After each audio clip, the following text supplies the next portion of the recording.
Hola, ¿qué tal, amigas y amigos del Canal 14 del Sistema Público de Radiodifusión del Estado Mexicano? Qué gusto saludarlos. Bienvenidos a esta mesa de análisis. Mi nombre es Omar Cepeda Castro. Hablaremos sobre el feminicidio. En las últimas semanas se ha posicionado en la discusión nacional el tema de los feminicidios, un tema que no es nuevo, pero que hoy demanda una respuesta clara por parte de autoridades y la sociedad civil. La violencia contra las mujeres tiene su origen en la desigualdad de género. La muerte violenta de las mujeres por razones de género, tipificada en nuestro sistema penal como feminicidio, es la forma más extrema de violencia contra la mujer, no la única. En nuestro Código Penal Federal, el feminicidio se encuentra tipificado en el artículo 325, el cual establece lo siguiente: comete el delito de feminicidio quien prive de la vida a una mujer por razones de género. Es un problema multifactorial, no tiene respuestas sencillas, sino que precisa enfoques multidisciplinarios. Para hablar de este tema nos acompaña Alina Rosas Duarte. Ella es periodista y activista por los derechos de la mujer. Gracias por estar con nosotros. Muy buen día. Gracias. También se encuentra con nosotros Teresa Inchaustegui. Ella es profesora e investigadora de la Universidad Autónoma de la Ciudad de México. Un placer que esté con nosotros. ¿Qué tal? Buenas tardes. Lorena Vázquez Correa, ella es maestra en estudios sociales e investigadora en el Instituto Belisario Domínguez del Senado. Muchas gracias por estar con nosotros. Gracias por la invitación. Gracias. Y finalmente presento a Andrea Chávez, ella es asesora parlamentaria en el Senado de la República. Bienvenidas, un placer que estés con nosotros. Gracias, Omar. Estamos en uno de los especiales del Canal 14, así que bienvenidos con este tema que está generando mucha discusión, por fortuna, mucha discusión en la sociedad civil. Me gustaría iniciar este diálogo, esta charla, preguntándoles, lo que estamos viviendo en estos momentos en nuestra sociedad mexicana, ¿consideran ustedes que es un parteaguas para poder estar revirtiendo estos problemas de género, revirtiendo lo que es el feminicidio, revirtiendo lo que es la desigualdad? Me gustaría empezar por usted. Bueno, creo que es obvio que hemos tenido, sobre todo en los últimos años, un incremento de los feminicidios y en general de los homicidios en contra de mujeres, es decir, la privación de la vida de las mujeres por formas letales, porque, bueno, desde hace 35 años las tasas de homicidios de mujeres frente a los de hombres estaban más o menos entre el 10 y 12%. Ahora estamos a niveles de 15, 17%. Es decir, sí hay un incremento que está ocurriendo y sí estamos en un momento muy complicado desde ese punto de vista. Es decir, no es solamente que ahora sea más visible, que ocupe más espacio en las conversaciones públicas, que se note más, sino que efectivamente están ocurriendo un número mayor de muertes. Hace 10 años, cuando pusimos el tipo penal de feminicidio, estábamos hablando de 6 mujeres que fueran privadas de la vida diariamente. Hoy estamos hablando de 10 mujeres. Entonces hay un incremento importante. Y muy preocupante. Para ti estamos viviendo un parteaguas, sobre todo también me gustaría que lo pudiéramos ampliar respecto a que estos movimientos pueden revertir esta problemática.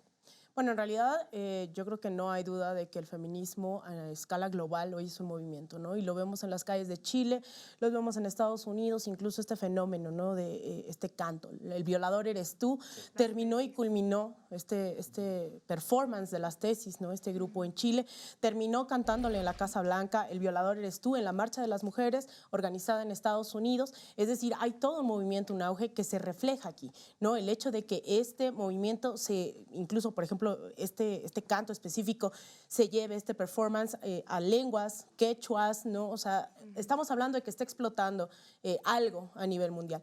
En México, pues es evidente que, dadas las condiciones que ya comentaba Teresa, no se queda atrás y que está tomando esta serie de fenómenos, las movilizaciones masivas en Argentina a favor de la legalización del aborto, en el caso de Chile también con las mujeres en las calles, formando parte incluso de la primera línea, ¿no? Ahí sí también es muy fuerte ver a las mujeres protestando en contra de los carabineros, en contra de la violencia de Estado. Y México retoma varias de esas prácticas hoy en las calles.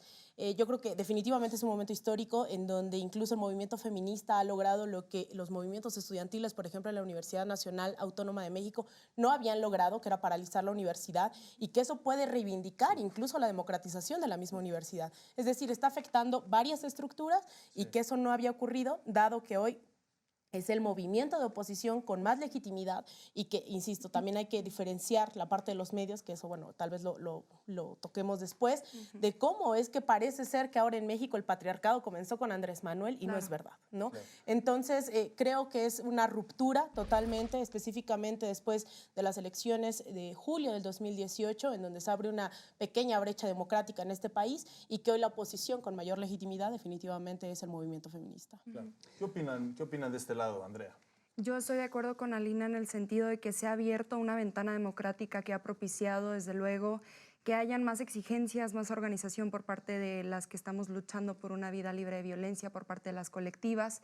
Este es el momento indicado porque por primera vez, por ejemplo, en ambas cámaras tenemos simultáneamente presidentas. Por primera vez en la historia de este país tenemos un gabinete paritario. Tenemos una secretaria de Gobernación, Olga Sánchez Cordero, quien es aliada. Se están dando las condiciones necesarias para nosotras poder exigir y poder encontrar resultados por parte de gobierno. Ahora es bien importante señalar que la violencia feminicida ha existido desde siempre. Es un problema estructural y global de todas nuestras sociedades. Incluso podemos encontrar relatos, quizás, por ejemplo, en Las Mil y Una Noches, un relato tan antiguo, en donde Sherezada combatía esta violencia feminicida. Y bueno, en México en particular tuvo especial visión y atención por un caso llamado el caso de Campo Algodonero, que se da en Ciudad Juárez, Chihuahua, por inicios de los 90s, y que deviene en una sentencia de parte de la Corte Interamericana de Derechos Humanos en 2009. Y no es hasta 2012 que se tipifica el delito de feminicidio. Por supuesto que pues esa lucha la han dado grandes mujeres como Marcela Lagarde, como Teresa, como Malú Micher. Y entonces ahora que nosotras encontramos esas condiciones propicias para exigirle a un gobierno que se jacta de ser progresista y en quien nosotras confiamos, y por primera vez en la vida de muchas nosotras queremos dar esa batalla de la mano del Estado, pues seremos las primeras en organizarnos y en tomar las calles, Solo por supuesto. Para contestar, cuando dijiste que es una aliada a la Secretaría de Gobernación, ¿a qué te referías? ¿Una aliada de quién? De las mujeres del movimiento feminista, porque además ella ha protagonizado mucha de la lucha en favor de la libertad de poder decidir sobre nuestros propios cuerpos. Y no es la única, ¿no? Tenemos a María Luisa Alcalde, secretaria del Trabajo, joven, e incluso tenemos aliados dentro del gabinete, como lo pudiera ser Marcelo Ebrard. Entonces las condiciones están dadas para que nos escuchen, para hacer un cambio real, y así como se combatió el huachicoleo, así como se combate la corrupción, pues efectivamente implementar estrategias focalizadas para combatir la violencia de género. Okay. ¿Qué opinas, Lorena, en esta primera intervención? Me parece que es un momento crucial porque se está visibilizando que algo está fallando. Los datos de eso nos muestran que algo está fallando, que la impunidad es la cuestión que hay que combatir. Hay que ver cómo vamos a combatir estos feminicidios y estos incrementos en las cifras de muertes de mujeres, combatiendo o haciendo que los casos se resuelvan. Entonces, institucionalmente, cómo organizamos, cómo se organiza todo el aparato gubernamental para dar resultados. No basta solamente con unirse a las causas, sino que es importante dar resultados. Y me parece que en concordancia con todo lo que han dicho las panelistas, aquí va a ser crucial porque va a ser determinante si hay resultados o si no hay resultados, y eso va a ser un cambio respecto de otros momentos históricos. Retomo algunos comentarios que ustedes hicieron, muy oportunos. Comentabas que 10 mujeres diariamente mueren. En la actualidad, en estos momentos, el día de hoy murieron 10 mujeres. Hay que dar resultados. Hay un gobierno el cual se mimetiza con las causas de este problema, y por supuesto decías que este es un proyecto también global, no solo mexicano en ese contexto, pero creo que al mismo tiempo se tienen que hacer cosas. Como tú decías, se tienen que actuar desde los diversos poderes del Estado, ¿no? del Estado mexicano, el Poder Ejecutivo, el Legislativo, el Judicial, la sociedad civil, los empresarios, etcétera. ¿Qué hace falta? A ver. ¿Qué le recomendarían a estos poderes hacer en este momento? Porque hablábamos de la tipificación en el 2012. Estamos en el 2020. ¿Qué hace falta? A ver, hay que ver cuál es el origen de los feminicidios. Porque si tú me dices, detengan los feminicidios, es como si me pidieras que detuviera yo las muertes de mujeres una vez que ya les dio el cáncer de mama. Claro. Y aquí el problema es la prevención. O sea, la mejor manera de evitar feminicidios es detener el proceso de violencia que estalla en contra de la mujer en todos lados, a nivel micro, en todas partes. Fundamentalmente, la violencia familiar. Podríamos decir que se mueren 10 de cada 100,000 mujeres que están sometidas a la violencia familiar diariamente. El número de casos de violencia familiar, simplemente para darte el dato de la Ciudad de México, cuando nosotros hicimos el informe por la alerta y cuando pusimos en marcha la red esta de información que tomaba datos de más de 900 puntos en la ciudad, teníamos alrededor de 2,000 mujeres que diariamente llegaban a diferentes partes de atención, puntos de atención por casos de violencia. De estas 2,000 diarias, aquí solamente en la Ciudad de México, si lo ponemos a nivel país, puedes multiplicarlo ¿Tenían por el muchos. perfil de estas 2,000 mujeres? ¿Qué tipo? Todas. De todo, o sea, de cualquier sector socioeconómico. Teníamos, bueno, básicamente la mayor parte de las mujeres que llegan son mujeres de clase media y popular, porque las mujeres de clase alta no se atreven a llegar. O sea, tienen una gran inhibición, no quieren dar a mostrar su situación. En realidad, ya cuando llegan por otras vías, pero llegan ya en procesos muy avanzados. Sí. Pero la edad promedio de las mujeres que llegaban eran como de 35 a 45 años.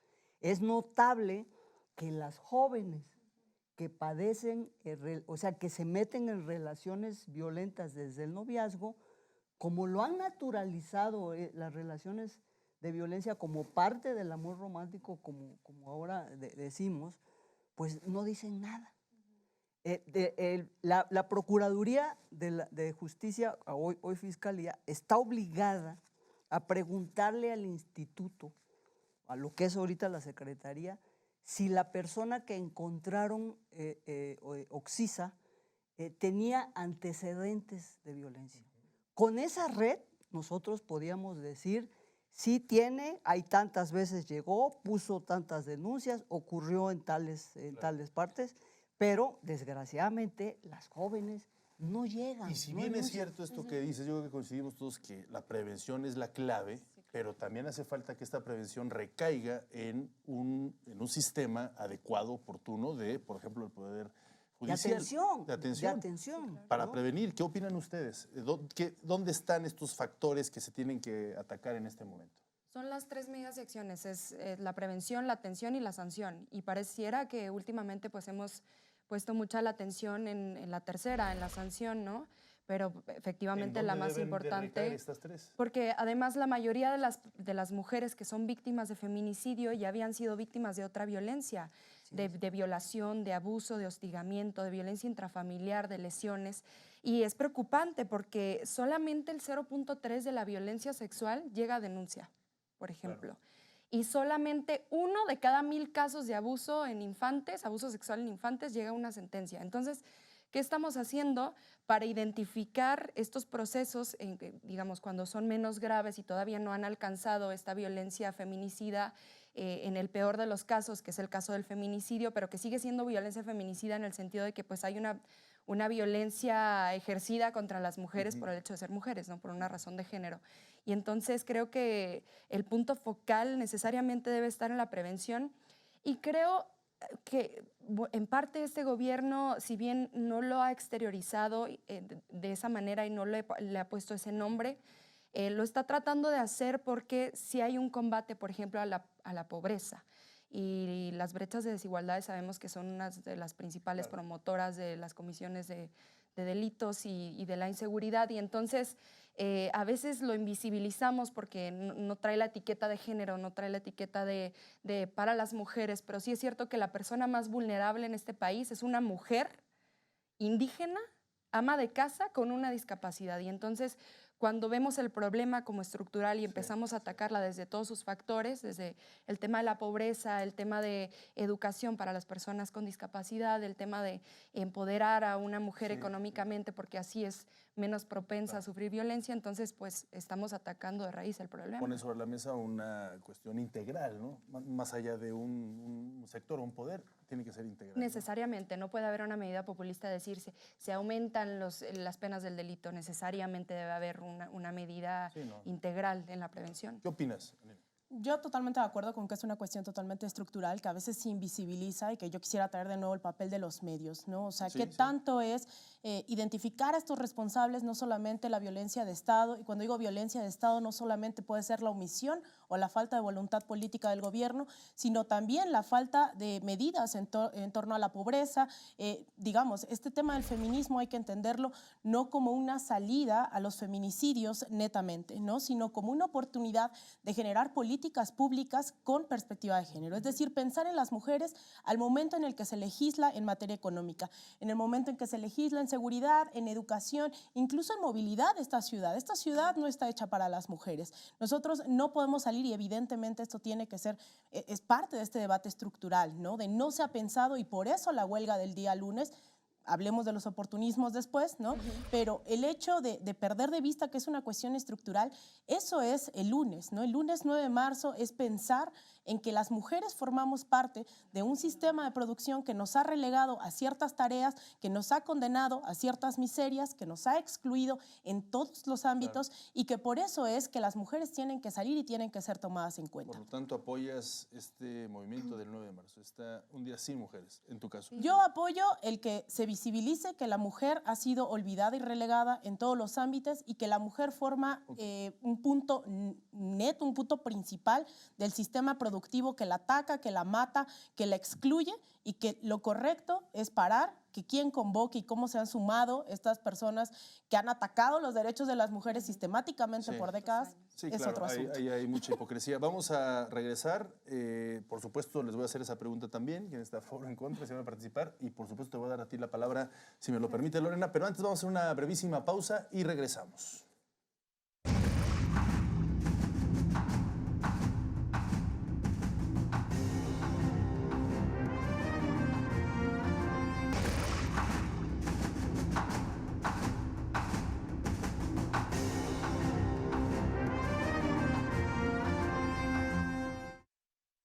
Sí vimos mucha violencia, desde no darle dinero ni siquiera para que ella tuviera para un gasto, desde que eso de ya no permitirle estudiar, que tampoco fuera a la casa, y pues que tampoco le tenía lo indispensable para ella ni para el niño. Le digo, bueno, entonces, ¿dónde está la otra mitad de mi hija? Le digo, sí la encontré, le digo, pero encontré una parte, ¿dónde está la otra mitad? Dice, pues tú ya tienes lo que tienes, confórmate. Durísimos testimonios estos que acabamos de ver, mujeres que pues sufrieron directamente los feminicidios. Esta es una parte de los testimonios de un reportaje especial que está trabajando para el Canal 14, que pronto usted lo podrá ver en sus pantallas. Continuamos con este diálogo. Me gustaría preguntarte, Lorena, para terminar esta pregunta que inicié en el corte anterior, en el bloque anterior, ¿cuáles son, pues, dónde estás viendo tú que hace falta o es necesario empezar a trabajar directamente dentro de los poderes del Estado para poder revertir este problema? Sí, una característica del feminicidio es que se puede evitar. No es como el cáncer, porque sí hay antecedentes, como aquí se ha señalado previamente, antecedentes de violencias que sufren las víctimas antes de que ocurra un feminicidio. A veces las víctimas denuncian, a veces no, es cierto, suceden los dos escenarios, pero esto nos puede dar las claves precisamente de cómo enfrentar el problema. ¿Qué sucede cuando una persona no denuncia? ¿Qué sabemos sobre por qué no denuncia? Algunas no denuncian porque ni siquiera saben dónde denunciar. Entonces, se pueden implementar políticas públicas para que las personas conozcan cuáles son las instituciones a las que se tienen que acercar cuando sufren violencia familiar. Otra de las razones por las que no denuncian es por el miedo a las consecuencias que van a sufrir cuando hagan esta denuncia. ¿Y qué se puede hacer en esos casos? Pues precisamente programas que requieren dinero, que requieren presupuesto, para brindarle a la mujer esa seguridad, ese apoyo psicológico y medidas institucionales, medidas que el Estado puede ofrecer para que estas mujeres puedan salir de la violencia. Eso por un lado. Ahora, ¿qué sucede cuando hay una denuncia? Pues vemos que ahí entran las instituciones de justicia. ¿Y qué sucede con las instituciones de justicia? Pues son dos cosas. Una, puede ser que no haya personal capacitado, lo suficientemente capacitado para atender estos problemas con perspectiva de género. Ese puede ser un diagnóstico, pero también puede ser que haya centros de justicia que no tienen los recursos suficientes, por ejemplo, para atender la cantidad de casos que llegan a estos centros. Entonces, son situaciones que se tienen que considerar. No solamente castigar es la solución, no solamente castigar en los casos en que faltó sensibilidad respecto de la publicación de ciertas fotografías o demás, no solamente ir hacia el castigo, sino también ir hacia invertir en las instituciones para que sean capaces de atender estas denuncias cuando suceden, estas denuncias por violencia intrafamiliar. Son claves que nos pueden llevar, nos pueden hacer comprender tanto el origen de los feminicidios como la manera de solucionarlo. Claro. Ahí quiero poner sobre la mesa, y hablamos de las instituciones del Estado, a la sociedad mexicana. ¿Cómo se conforma la sociedad mexicana para llegar de forma consciente, ¿no? Esto que tú comentabas, Teresa, respecto a la violencia familiar, que puede ser el núcleo central de los feminicidios? Son procesos que se van confeccionando, ¿no? Desde una agresión verbal, desde sujetar a la mujer como un ama de casa, que únicamente sirve para lavar trastes, para lavar la ropa, etcétera.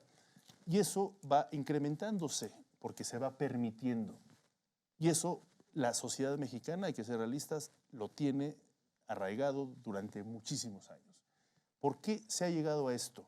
Esas palabras que tanto utilizamos como el machismo, ¿por qué no se ha logrado revertir comparado con otras sociedades mucho más igualitarias? Primero, yo creo que por la violencia estructural tan fuerte que hay en México, ¿no?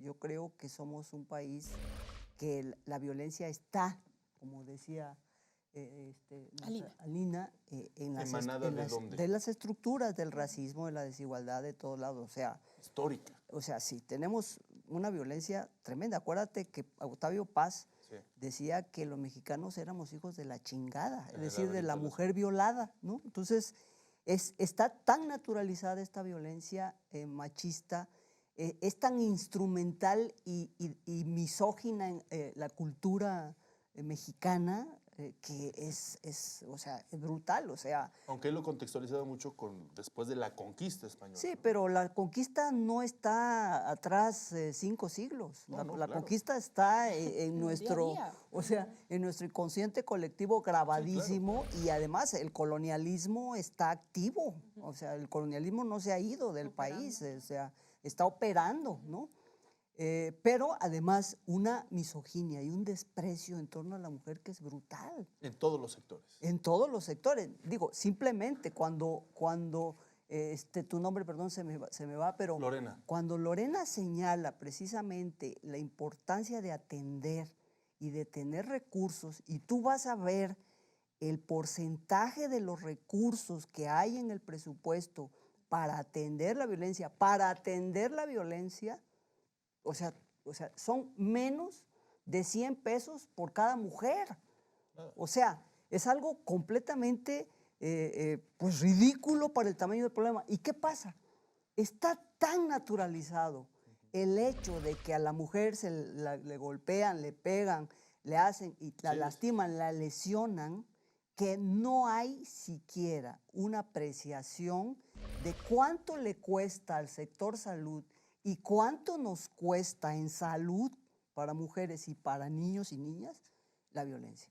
No tenemos estimado el costo, pero seguramente va más allá, así te lo pongo, del 15% de los costos de salud. El machismo se ve incluso en los sectores más pobres, pero también en expresidentes o en presidentes. Recuerdo esas frases que decía, por ejemplo, Vicente Lavadoras Fox, con patas. que era algo impresionante, ¿no? Es decir, y eso está tan, digo, era sorprendente. Bueno, finalmente era el presidente, fue el presidente, ¿no? ¿Qué opinan en esa manera tan adecuada o adaptada en la que ya estamos, no adecuada, más bien adaptada en la que ya estamos, donde permitimos eso tan cotidianamente y se vuelve una costumbre? Claro, antes de llegar precisamente a casos tan graves como el feminicidio. ¿Qué está pasando en esos niveles de la sociedad? Bueno, yo creo que vuelvo, ¿no?, a entenderlo como un contexto a nivel internacional. México no es la excepción, está inmerso en un sistema de producción donde el dinero es la regla y donde a la mujer se le ha cedido los trabajos de cuidado del hogar, en donde es objeto de contemplación, en donde tiene que cuidar a los hijos, en donde tiene que verse bonita, en donde tiene que ser... Es decir, esto no es exclusivo de México. Es verdad que ahorita lo estamos visibilizando y yo vuelvo a decirlo, no es como es ahora o nunca, cuando en realidad se tiene que poner sobre la mesa en donde hemos estado por décadas, incluso por siglos. La mujer y esto que llamamos el patriarcado en realidad no es nuevo, no nació ni con la Cuarta Transformación, ni mucho menos en las últimas décadas. Tiene antecedentes en donde la mujer es considerada propiedad privada, ¿no? Y eso es lo que explica lo que está pasando hoy, pero también esta rabia acumulada, ¿no? Y así se tiene que entender cuando la gente sale, escuchamos estos testimonios, es que es brutal que encuentres la mitad del cuerpo de tu hija.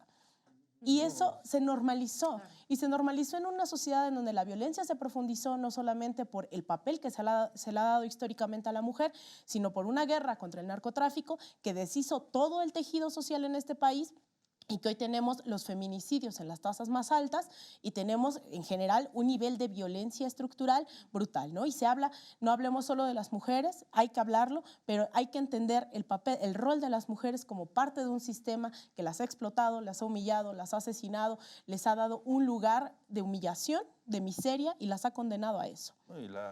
Y también la normalización de publicar de ciertos medios de comunicación estas muertes que son diarias es algo... Y que eso va ligado un poco a lo que preguntabas anteriormente, hacia dónde tienen que ir dirigidas las políticas públicas, no solamente responsabilidad del Estado, es cómo la sociedad también se genera este círculo, ¿no? La responsabilidad de la sociedad al presionar al gobierno, aun cuando tenga la mayor legitimidad, más del 70% de aprobación dentro de la sociedad, y cómo el gobierno responde con esas políticas públicas, pero haciendo presión desde el Estado también hacia los medios de comunicación. Ahora, obviamente el hombre es el primer responsable de este tipo de violencia en cualquiera de los niveles. La pregunta es, ¿también la mujer ha formado parte de este problema? Cuando decimos que la violencia feminicida es estructural, reconocemos que estamos nosotras también inmersas y que estamos en un proceso de construcción que nos lleva tiempo reconocerlo, porque en muchas ocasiones, inconsciente o conscientemente, caemos en la difusión de estas prácticas patriarcales, machistas, y a veces no nada más en la difusión, sino inclusive en la amplificación. Muchas de nosotras, hay muchas mujeres victimarias de otras mujeres, o sea, no es que sea una lucha de hombres contra mujeres, es una lucha del patriarcado contra las que somos oprimidas por él, contra las mujeres, por supuesto. Yo sí creo, porque se ha dado mucho esta discusión en redes de si efectivamente los hombres pueden ser feministas o si no pueden serlo. Lo hemos mencionado en diversos espacios, es como la lucha del obrero y el patrón. O sea, sabemos que el obrero tiene sus propias consignas, sus propios movimientos, sus propias exigencias, y bueno, el patrón las suyas, ¿no? Y entonces es cierto que los hombres, pues, no siendo mujeres, no son el victimario de esta la víctima de esta violencia, pero O sea, Pero sí son reconocer. víctimas de otras violencias. Sí, claro, O por sea, supuesto. Los hombres son víctimas, no, pero desde además, luego. o sea, el patriarcado no solamente implica la subordinación de la mujer, Claro. también la explotación del varón, Claro. en el sentido de que también lo encorseta, ¿no? Lo obliga A tener una masculinidad, ¿no? Prototipo. A no tener emociones o a Emociones, llorar, reprimirlas, claro. a tener con comportamientos de desafío, incluso de autodestrucción por el alcohol, por las drogas, por el riesgo, en fin, por toda una serie de cosas. Es decir, claro. el patriarcado no solamente hace víctimas a las mujeres, también hace víctimas a los hombres. Pero el problema es que autoriza a los hombres a que tomen a las mujeres como su posesión, su propiedad. Y bueno, estos hombres que vemos todos los días actúan ese poder que les da el patriarcado sin ningún embaje, sin ninguna mediación. O sea, ahí va, o sea, lo Claro. actúan. Y ni siquiera en lo más extremo. Hay medios de comunicación que todavía se refieren a las mujeres como nuestras mujeres. Todavía replican el discurso de a las mujeres ni con el pétalo de una rosa. Todavía están replicando de a las mujeres hay que cuidarlas porque pobrecitas nuestras mujercitas. O sea, si estamos en un espacio de privilegio en donde tuvimos acceso a ciertos espacios de educación y a ciertos niveles de educación, pues sí es nuestra responsabilidad no estar replicando eso, por lo menos en los medios de difusión masiva de información, ¿no? Claro, no Es por ser tremendo. palabras supuestamente bonitas, quiere decir que no guarden contextos precisamente de cierta ofensa y cierto sesgo y violencia. Y que lo vemos mucho en los Supresión. 8M, los 8 de marzo. Felicidades a mis mujercitas, a mis hijas, a mis esposas, a mis abuelas, a mis por ser mujeres, ¿no? O sea, no, el 8M es un día de reivindicación de los derechos de la mujer y recordar lo que han hecho las compañeras a lo largo de la historia por cedernos los espacios que tenemos ahora nosotras. No se diga el Día de la Madre, ¿no? Que sube las ventas de las planchas, de las lavadoras, de todo ese tipo de electrodomésticos, ¿no? ¿Qué opinas tú? Coincido totalmente. El feminismo, los feminismos nos han enseñado que necesitamos aprender nuevas formas, nuevas maneras de relacionarnos entre hombres y mujeres. Estoy totalmente de acuerdo en que el sistema patriarcal no solamente nos está matando a las mujeres, sino que también está dañando a los hombres. Estas masculinidades tóxicas ahora son cada vez más visibles y por supuesto que me parece que ahora es un momento oportuno para empezar a pensar políticas públicas que también atiendan y combatan estas masculinidades tóxicas. La ley general para el acceso a una vida libre de violencia establece el papel de algunas instituciones muy claramente, de las escuelas, por ejemplo, es muy claro que tienen que estar haciendo las escuelas para combatir estos tipos de violencia. Exacto, hay instituciones, hay avances. Sí, claro.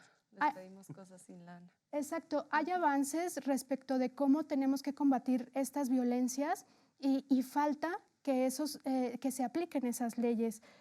Todavía hay muchísimos retos, definitivamente, y los feminismos nos están permitiendo también ser cada vez más conscientes, no solamente las personas que desde antes trabajamos temas de género, temas de las mujeres, otras masculinidades tóxicas, sino ya ahora hay una audiencia, hay una conciencia muchísimo más grande de personas que nunca se habían interesado en estos temas, precisamente porque los feminicidios han mostrado que estas conductas patriarcales, estas conductas machistas nos están matando, nos hacen daño. No solamente es el daño, sino que nos están matando y cada vez hay más personas conscientes de este fenómeno. Está en el día a día.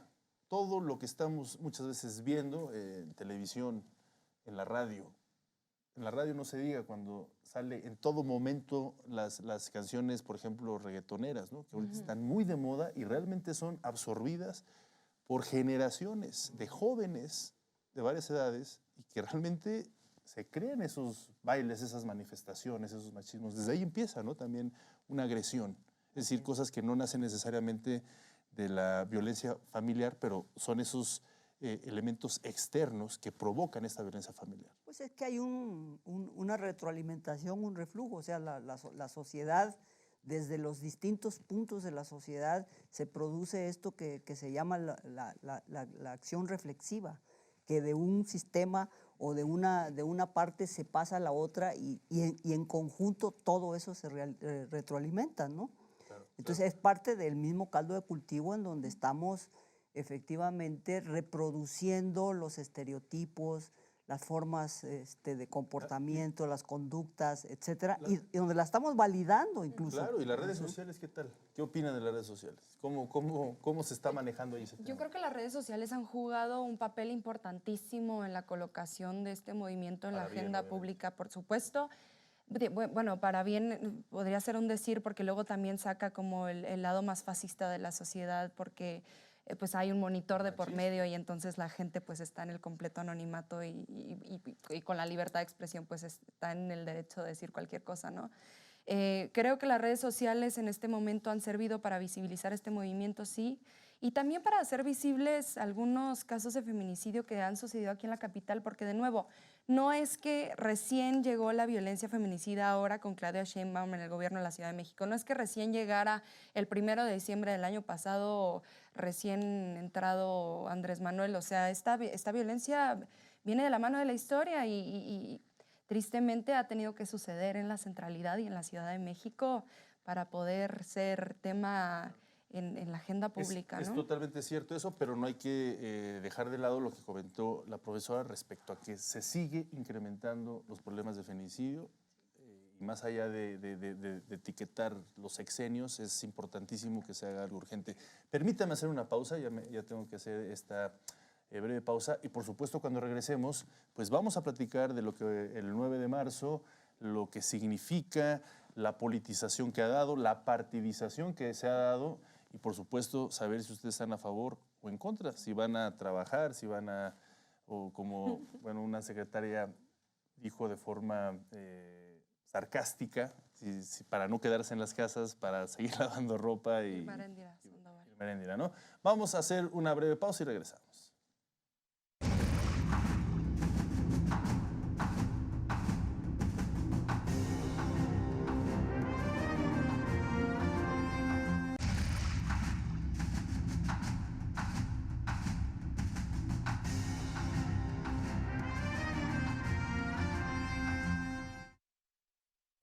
Y efectivamente era mi hija. Yo la reconocí por las manos, por el cuerpo, por los pies. Mi hija no tenía rostro, no tenía pulmón, no tenía corazón, no tenía cabello. Tenía nariz rota, costillas rotas, estaba muy golpeada. De estos asesinatos, solamente el 25%, es decir, más de 700 casos, se investiga como un posible feminicidio. Información y datos durísimos estos que estamos viendo. Les recuerdo, esto forma parte de un reportaje especial que está elaborando aquí en Canal 14 y por supuesto próximamente lo podrán ver de forma completa. Sigamos platicando, ya estamos llegando a la parte final del programa. Y no quiero dejar de tocar lo que va a pasar el 8, que es el Día de la Mujer, y que, bueno, se organizan varias manifestaciones, y el 9 es una convocatoria que se hizo, que, bueno, pues muchos han coincidido, que fue una convocatoria que surgió de mujeres veracruzanas, jarochas, y de ahí se empezó a hacer más grande, y luego, pues sucedió que se no politizó porque coincidíamos de que politizarse es muy bueno, más bien se partidizó, que yo creo que coincidimos que eso es muy malo. Entonces, en primer lugar, ¿qué opinan de este movimiento? Tú ya nos comentaste que sí vas a participar. ¿Tú cómo lo ves? ¿Qué opinas? ¿Vas a también a quedarte en casa o qué vas a hacer? Pues no sé si me voy a quedar en casa o me voy a salir, pero sí, obvio que me sumo al paro, ¿no? Y bueno, pues yo recuerdo que al menos los últimos 5 años esta iniciativa de paro ha venido moviéndose y que no había prendido de la manera en como prendió ahora. Claro. Hay varios factores en el escenario político actual que lo han hecho colocarse tan centralmente. Por supuesto, los casos estos que han estremecido a la conciencia pública de Fátima, de Ingrid, de otras, ¿no? El tema de que no se ve la salida, que haya todavía esta demanda de atención, de cero impunidad, de investigación, de respeto a los derechos de las víctimas. Pero yo creo que el hecho de que los medios hayan identificado a este tema como una asignatura pendiente, primero del gobierno de Claudia Sheinbaum, y que en el discurso el presidente se haya también involucrado en el tema, pues le dio ¿El combustible. involucramiento del presidente lo consideras que ha sido adecuado? ¿Ha reaccionado de forma correcta? Me parece que no tiene la información adecuada del tema. Creo que con todo el respeto que le tengo y la admiración que le tengo, creo que tiene una caricatura del feminismo, que hay que darle más datos de por qué es tan importante, porque además se trata de los derechos de más de la mitad de la población, del 70% del listado nominal de los votantes, y no hay democracia que valga si las mujeres no están con plenos derechos y activas en esto. Entonces, somos un elemento fundamental de la economía, de la democracia y de todo, y pues debemos de ser reconocidas como tal. Me parece que el paro nos da esa posibilidad de visibilizarnos, porque desde los hogares contribuimos con el equivalente al 27% del PIB. No hay ningún sector de la economía, ni siquiera nuestros hermanos migrantes que sudan tanto y que vienen y mandan tanto, llegan a ser tan fuerte su contribución al bienestar como lo de las mujeres, con todo lo que hacemos en las casas, 27%. Y además somos factor para la manutención de la mitad de los hogares y sostenemos con nuestro sueldo el 37-38% de los hogares que están jefaturados por mujeres. Entonces, somos indispensables y eso es lo que queremos que nos reconozcan, y ese es el punto, que sí es cierto que alineaciones políticas que en su vida han sido empáticos con las demandas de las mujeres, fundamentalmente con el feminismo. Datos, sí. Incluso contrarios al mismo. Completamente contrarios, están aprovechando, quieren aprovechar, y yo creo que eso también es el tema que por ejemplo, pues ha sido un punto que ha hecho que el presidente esté un poco reactivo al tema, ¿no? Sí. Pero ojalá y cambie, porque todavía tiene una semana para... Él ha puesto sobre la mesa que se ha politizado y ha sido uno de sus principales... Partidizado. Me gustaría preguntarte, además de ello, si vas a participar o no, ¿cuál es tu visión respecto a que los hombres deben de participar en las marchas feministas?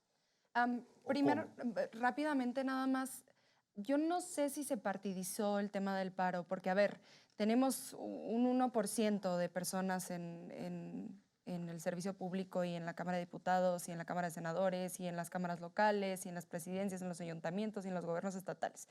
Entonces no se pueden apoderar de un movimiento tan grande que nos involucra a más de la mitad de la población. Aunque el presidente del PAN ¿Qué es lo que nosotros vemos en los medios de comunicación? Porque pues, ya sabemos que los medios de comunicación se rigen con una agenda que a veces está dictada por las redes sociales, y es lo que nosotros vemos, por ejemplo, en la República del Twitter, pero hay que recordar que pues, en la República del Twitter hay solo el 4% de la población representada, entonces pues, no es que se esté partidizando, yo diría. Y bueno, ya regresando al tema del paro, yo estoy completamente de acuerdo de parar activamente mientras ese tiempo lo podamos utilizar para movilizarnos, organizarnos mejor, limar asperezas, porque las hay muchas en los feminismos, en los distintos feminismos, siempre todas. Hay división tenemos, de los grupos feministas. Sí, como en todo. Tenemos distintas visiones de lo que puede hacerse, diferencias. Que no necesariamente es malo, al contrario. No. La pluralidad enriquece mucho una discusión siempre. Claro. Y en ese sentido, creo que el paro debería servirnos como un espacio que nos podemos, en el que nos podemos prestar para discutir, para dialogar, para generar conciencia y bueno, yo sí estoy con el paro, pero paro activo. Yo no estoy a favor de un día más estar dentro de nuestras casas, un día más estar aguantando la violencia, por ejemplo, dentro de nuestras casas, porque el 9M surge en el mundo como un movimiento de defensa de las mujeres para que no sufran violencia en las calles. Y pues aquí es el lugar más hostil, en los hogares es el lugar más hostil para las mujeres aquí en el país. Lorena, ¿qué opinas tú? ¿Cómo vas a sumarte o no te vas a sumar al 9M? Por supuesto que sí, me sumo al paro del 9 de marzo. Y sobre la convocatoria, quiero llamar la atención sobre algunos aspectos, sobre todo relacionados con las redes sociales y la capacidad que tuvo de convocatoria precisamente, cuántas personas este año están atendiendo al paro. Primero, quien convoca es una colectiva de 15 mujeres que suben la convocatoria a las redes sociales y se viraliza. Es un elemento muy importante porque hay muchísimos más jóvenes participando, precisamente quienes están en estas redes sociales son generaciones nuevas que se están uniendo, que tienen una conciencia muy fuerte y que está creciendo cada vez más y es lo que se está viendo en esta gran aceptación que ha tenido la convocatoria. Entonces, me parece que es una de las cuestiones. Y respecto de qué hacer en el paro, yo creo que cada quien es libre de manifestarse como quiera. Si quiere ocupar el espacio público, me parece perfecto. Si quiere quedarse en su casa, me parece perfecto. Porque como señalan las colectivas que hicieron esta convocatoria, de lo que se trata es de ver cuál es el efecto económico, cuál es el efecto laboral de que las mujeres no estemos ahí. Entonces, mientras no consumamos, a mí me parece que estamos atendiendo a la convocatoria del paro, ya sea en nuestras casas, ya sea en el espacio público, mientras no haya ese consumo, mientras no haya esa aportación de nuestro trabajo hacia la sociedad a fin de que se visibilice y de que de alguna manera se haga esa relación simbólica para que se vea qué pasaría si estamos muertas. Si nuestra vida, si nuestra dignidad no se está respetando, ¿qué pasaría si actuamos en consecuencia simbólicamente con este paro y hacemos como si estuviéramos muertas?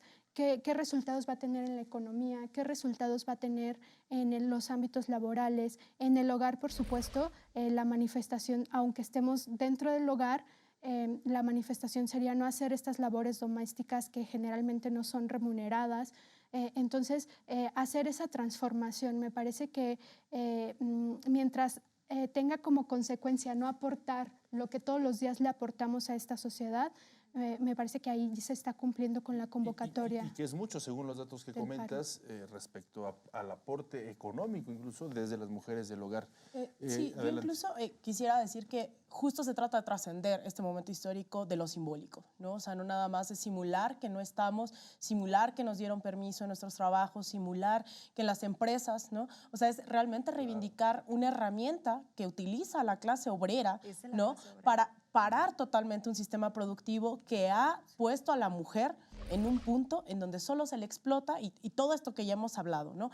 Reivindicar el paro, y por eso es que hay que estar siempre con la alerta, ¿no? Viendo hacia todos lados, porque ahora resulta que las empresas también se están sumando al paro, ¿no? Que no les importa perder económicamente ese día con tal de que las mujeres, porque ellos también están buscando la equidad de género. Y los partidos que tanto se negaron en eliminar el outsourcing, las empresas fantasma, la generación de facturas. No hay que quitarle toda esa perspectiva de clase, ¿no? Porque las mujeres también somos obreras, porque las mujeres importamos en este sistema de producción. Y no hay que confundirlo con este feminismo liberal, en donde ahora todos se ponen la banda, ¿no? Se ponen esta etiqueta de feministas y entonces para todos nos importa, ¿no? O sea, de verdad, el cinismo no solamente es de estos grupos que han intentado boicotear los derechos de las mujeres por décadas, no solamente es, y hay que decirlo abiertamente, ¿no? No solamente es el panismo el que por años se ha negado a dar derechos a las mujeres estando en el poder, el priismo que ha fomentado la violencia de género. No solamente eso, sino también estas corporaciones que no han hecho nada para eliminar la brecha de inequidad dentro de este sistema, que ahora se están sumando, ¿no? Empresas de todo tipo. Pero bueno, son los renglones torcidos de la historia, aprovechemos. Claro, y por eso hay que, claro. señalarlos, y por eso hay que mencionarlos, y por eso hay que insistir. No solamente es un día en donde no vamos a estar, es un día de... Van a permitir ese día, pero ya quiero ver que empecemos a emplazar a huelga por una semana. Quiero ver que realmente todos salgan y digan, sí, somos feministas, Se que les no vamos a vengan. pagar el día, Les ¿no? vamos a eso, en la universidad. No quiero dejar pasar el tema, en la UNAM. Ahora sacan un comunicado diciendo que no importa quién falte ese día, cuando han venido criminalizando a las compañeras que han parado, porque la universidad es el claro reflejo de este país, ¿no? Ese es el cinismo de la universidad. Y si se puede aprovechar esta oportunidad, porque insisto, el feminismo no son feminicidios, no es acabar con los feminicidios, es la violencia última. Se trata de hacer del feminismo una política de Estado y que atraviese tanto políticas de seguridad, políticas de educación, políticas de absolutamente todo. No solamente perspectiva de género, sino hacer políticas feministas en este país que no existen. Totalmente de acuerdo. Y estamos llegando ya a la parte final, tenemos nada más 4 minutos, pero ya hablamos más o menos de lo que va a ser el 9, pero como ustedes dicen, el 9 va a ser un día, va a llegar y vamos a llegar al 10 y al 11 de marzo y así sucesivamente, y las mujeres van a seguir probablemente en las mismas condiciones, ¿no?, de todos estos problemas.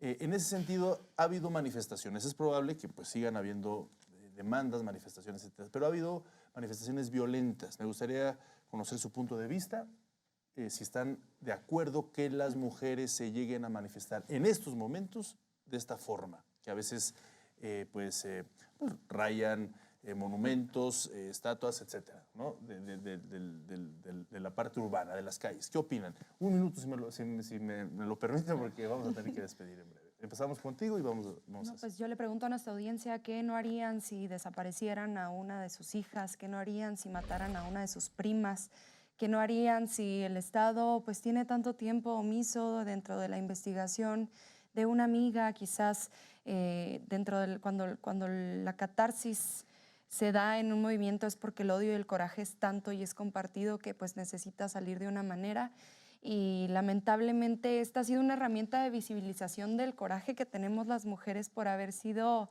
invisibilizadas totalmente por un Estado que ha sido omiso en el combate contra la violencia de género. Y entonces yo estoy a favor de las pintas porque somos mujeres, somos humanas y los monumentos no son vidas.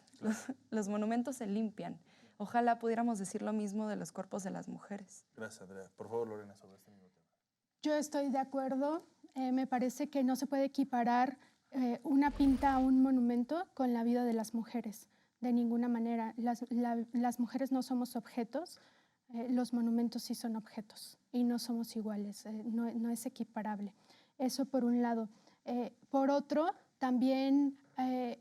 el hecho de que se hagan pintas en los monumentos también manifiesta una realidad que se está viviendo. Los monumentos no solamente representan hechos históricos, sino también representan la realidad que en este momento el país está viviendo. Y esas pintas en los monumentos, eso es lo que transmiten, la realidad que está viviendo el país, que el sistema patriarcal nos está matando. Gracias, Lorena. Yo soy feminista desde jovencita y te puedo decir que por más de 40 años salimos el 8 de marzo con nuestras pancartitas, gritando, éramos un puñadito, nadie nos pelaba. Así que hasta que se pusieron enojadas las jóvenes y empezaron a hacer pintas, hasta entonces llamaron la atención, ¿no? Entonces, caray, ¿no? Me parece efectivamente, ojalá que no tuviéramos que hacer esa clase de cosas para que nos atiendan. Pero si esa es la única manera en que nos atienden y hasta los medios nos voltean a ver, y hasta pues, nos invitan a foros. caray, no. Sí, o sea, ¿te parece los no. pintas de Sí, los no, cada 14, ¿no? No, Los hemos invitado. o sea, lo preferible es otra cosa, pero parece que no entendemos. Así que bueno, ni modo. Así son las manifestaciones. Gracias, Teresa. Alina, por favor. Yo definitivamente, ¿no? Concuerdo. Si hoy estamos aquí en este foro, si hoy estamos hablando en las redes sociales, si hoy estamos saliendo a marchar, si hoy estamos parando, ¿no? Que yo insisto es algo histórico, que haya un paro con carácter feminista que esté afectando el modelo de producción para visibilizar a las mujeres, es porque lo han quemado todo, porque están indignadas, porque se ha rayado todo y que esto es solo el principio, ¿no? Y que creo que las vidas de nuestras mujeres indígenas, nuestras mujeres campesinas, nuestras afromexicanas, yo creo que vale eso y más. Entonces yo soy totalmente la idea de que si eso pone a debate la discusión sobre la violencia de Estado y no la violencia solamente en las calles, claro, bienvenida. Claro. Pues ahí está, es una unanimidad, ¿no?, de las 4 invitadas, lo cual pues yo también celebro. Yo me sumo realmente a estos llamados que ustedes hacen. Como por supuesto el Canal 14 también busca generar esta reflexión abierta y total, ¿no? Por ello este tipo de mesas son series que se van a seguir reproduciendo y por supuesto creo que fue muy oportuna, muy completa por todo lo que ustedes expusieron aquí y espero que, me gustaría no volverlas a invitar, pero es probable que tengamos que volverlo a hacer. Y porque que haya más invitarlas espacios una para y mujeres. otra. No, claro. Las mujeres no nada más sabemos hablar de violencia de género, que también las mujeres de otros temas. Entonces, Es ojalá parte de la haya lucha. mucha participación. de Porque las yo creo mujeres. que el tema de la violencia es lo que nos ha puesto en la palestra y es un tema que sin duda lacera todos nuestros derechos, pero yo creo que ponerlo también en positivo y hacer una discusión y una conversación pública sobre esto, sobre los cambios, cómo le podemos hacer para cambiar, para relacionarnos de otra manera, para reducir ese conflicto que está cobrando vidas, que está cobrando costos en salud, que está cobrando bienestar, que está generando pues una energía mala en nuestra sociedad, ¿no? Bueno. Gracias. Bueno, el próximo programa empiezas tú.